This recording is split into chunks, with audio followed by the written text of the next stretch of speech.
50 kilometers off Japan's coast, $500 billion is vanishing underwater. On paper, they claim it is a city for 10 million people, buried beyond tsunami reach, wrapped in secrecy and non-disclosure agreements. But when land-based solutions cost 1/10 as much, and Tokyo's population is shrinking, what are they really preparing for beneath the waves? The answers and the stakes are far deeper than officials admit. Japan's relationship with land has always been defined by limits. 127 million people are squeezed onto islands, where nearly 3/4 of the terrain is mountainous and uninhabitable. The search for space has never been a simple matter of expanding outward. Urban life in Japan means living with density. Tokyo's metropolitan region packs 38 million residents into an area smaller than Los Angeles County, reaching densities of over 6,158 people per square kilometer. For generations, the only way to grow has been to conquer the sea itself.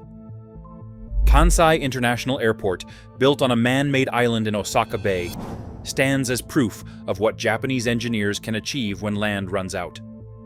Odaiba, a glittering district in Tokyo, was born from infilled marshes and reclaimed seabed.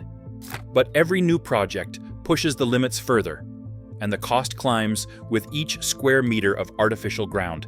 Catastrophe is a constant companion in the national imagination. In 1923, the Great Kanto earthquake flattened Tokyo and Yokohama, killing 142,800 people. The 1995 Kobe disaster brought down highways and homes, leaving 6,434 dead and inflicting $100 billion in losses.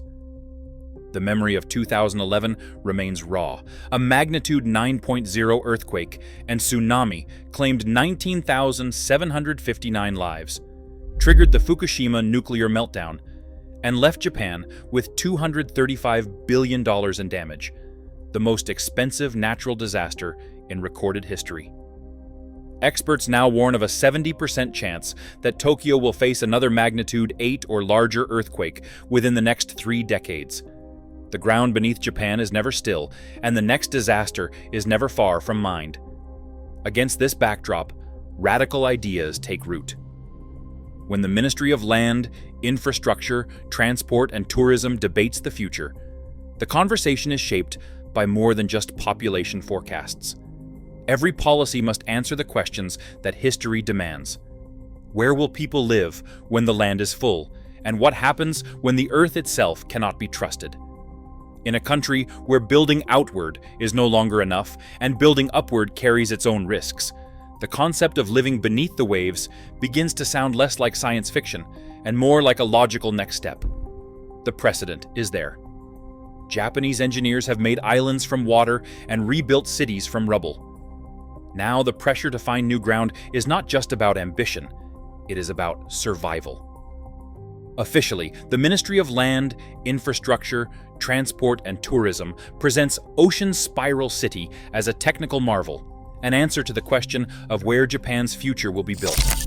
The city's plans, declassified in 2023, outline a structure anchored 52 kilometers southeast of Tokyo Bay, at the edge of the Izu-Ogasawara Trench. The living modules are designed to rest between 100 to 150 meters below the surface, where the pressure reaches up to 16 times that at sea level. The blueprint covers 45 square kilometers, roughly the size of Manhattan, with an initial capacity for 10 million residents and the promise of future expansion to 25 million. The project's timeline is as ambitious as its scale. Phase 1 is scheduled for completion by 2030, with the city expected to be fully operational by 2035. Construction is already underway according to government statements, with foundation anchors installed and the first residential modules reportedly finished. The ministry claims a workforce of 23,000, including a significant contingent of international engineers and laborers, all bound by strict non-disclosure agreements that extend 20 years beyond their involvement. Transparency is not part of the public narrative. Secrecy surrounds the project. Japanese media coverage is sparse, often limited to official press releases. Foreign journalists have been denied access to the site, and all construction footage is classified under national security protocols. Corporate partners are required to sign 20-year confidentiality agreements, an unusual measure for a project of this magnitude. Even standard public opinion polling has been quietly suspended, despite the unprecedented budget of 75 trillion yen, about $500 billion, allocated over 15 years. The ministry frames Ocean Spiral as a demonstration of marine innovation and sustainable living. But the details raise more questions than they answer. The sheer scale, the secrecy, and the resources involved set it apart from any previous urban project in Japan's history. The official story is one of progress. The reality, hidden behind layers of security and silence, suggests a deeper motive, one that goes far beyond the challenges of population density or land scarcity. Each theory proposed to explain Ocean Spiral City finds support in different evidence, some public and some quietly leaked. The earthquake hypothesis draws attention first. In 2022, a confidential government report circulated among select ministries, raising the estimated probability of a magnitude 8.5 or greater quake striking Tokyo to 87% within the next 2 decades. That figure, never officially published, spread through bureaucratic circles and fueled speculation that the city's true purpose is disaster insurance at a national scale. The structure is located where it is anchored below the wave base and away from shifting tectonic faults, which fits the logic of a population-scale refuge designed to survive what the land cannot. Tsunami immunity is woven into the project's blueprints. Among the few technical documents that escaped redaction, one set of plans details nuclear reactor modules rated for deep-sea operation, with shielding and containment far exceeding civilian standards. These designs are more robust than any required for energy generation alone, and they suggest permanent habitation and the ability to operate off-grid if disaster strikes above. The city's depth, more than 100 meters, places it well below the reach of even the largest tsunami waves, reinforcing the idea that survival, not tourism, is the driving force. Climate adaptation appears in the patent records. Between 2021 and 2024, Japanese firms quietly filed 147 separate patents related to underwater construction, pressure-resistant materials, and closed-loop life support.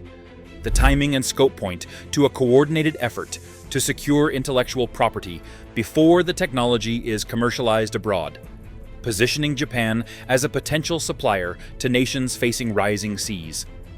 While government public statements focus on innovation, the scale of the filings hints at a strategic economic play. Military speculation lingers at the edges.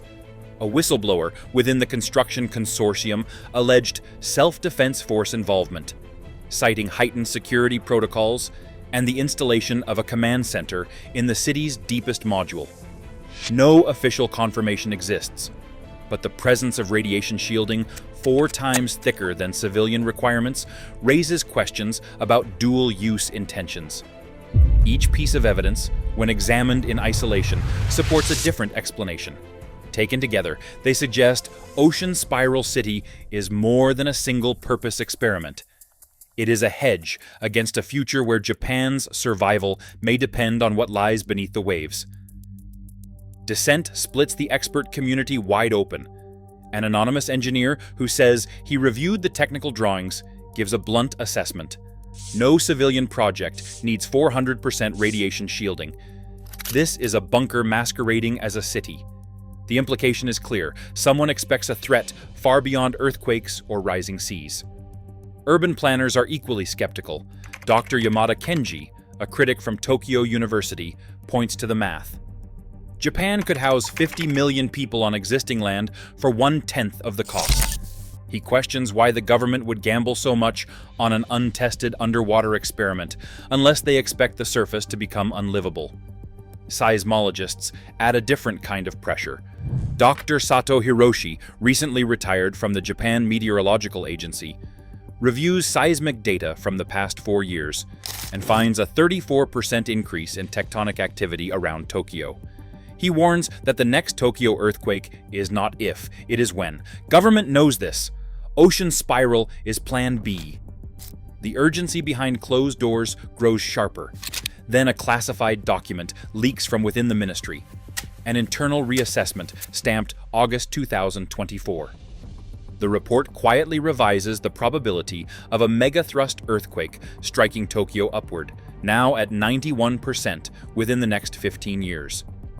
The report says contingency relocation must be operational before the event window closes. Official statements remain measured, but the numbers speak for themselves. The scale of the project, the secrecy, and the technical choices all point to a government bracing for disaster, not just dreaming of innovation. The debate is no longer about if the risk is real, but how soon it arrives, and who will be ready when it does. Japan faces a 91% chance of a megathrust earthquake within 15 years, an existential deadline driving unprecedented engineering and secrecy. As disaster risk accelerates, so does the race to build survival itself. In the end, the real question isn't how, but who gets to escape. Share your thoughts below.